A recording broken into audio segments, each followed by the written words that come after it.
Évangile selon Jean, chapitre 10.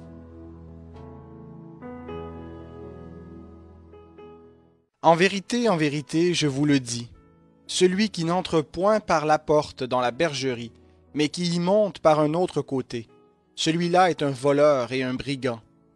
Mais celui qui entre par la porte est le berger des brebis. Le portier lui ouvre, et les brebis entendent sa voix. Il appelle par leur nom les brebis qui lui appartiennent et les mène dehors. Lorsqu'il a fait sortir toutes celles qui lui appartiennent, il marche devant elles. Et les brebis le suivent parce qu'elles connaissent sa voix. Mais elles fuiront loin de lui, parce qu'elles ne connaissent pas la voix des étrangers.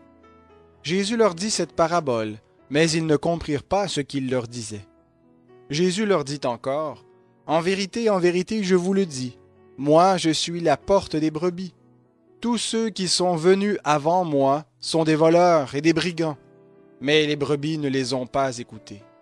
Moi, je suis la porte. Si quelqu'un entre par moi, il sera sauvé.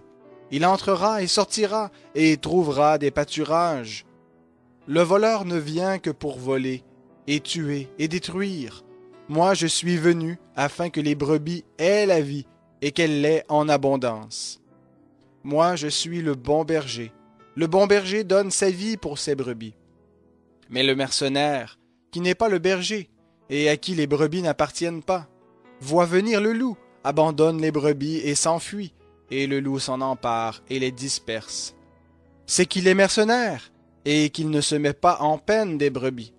Moi, je suis le bon berger. Je connais mes brebis, et mes brebis me connaissent, comme le Père me connaît, et comme je connais le Père, et je donne ma vie pour mes brebis. J'ai encore d'autres brebis qui ne sont pas de cette bergerie. Celles-là, il faut aussi que je les amène. Elles entendront ma voix, et il y aura un seul troupeau, un seul berger. Le Père m'aime, parce que je donne ma vie, afin de la reprendre.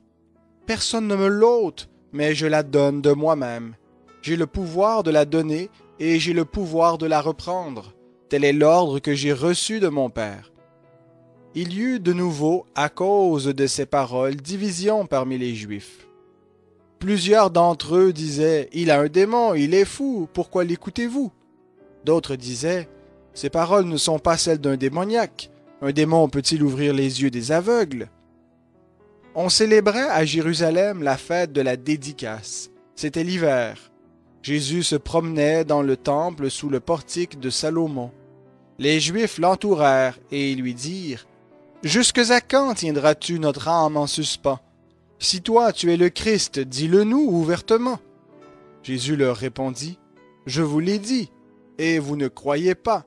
Les œuvres que je fais au nom de mon Père rendent témoignage de moi, mais vous ne croyez pas, parce que vous n'êtes pas de mes brebis. Mes brebis entendent ma voix, moi je les connais, et elles me suivent. Je leur donne la vie éternelle, elles ne périront jamais, et personne ne les arrachera de ma main.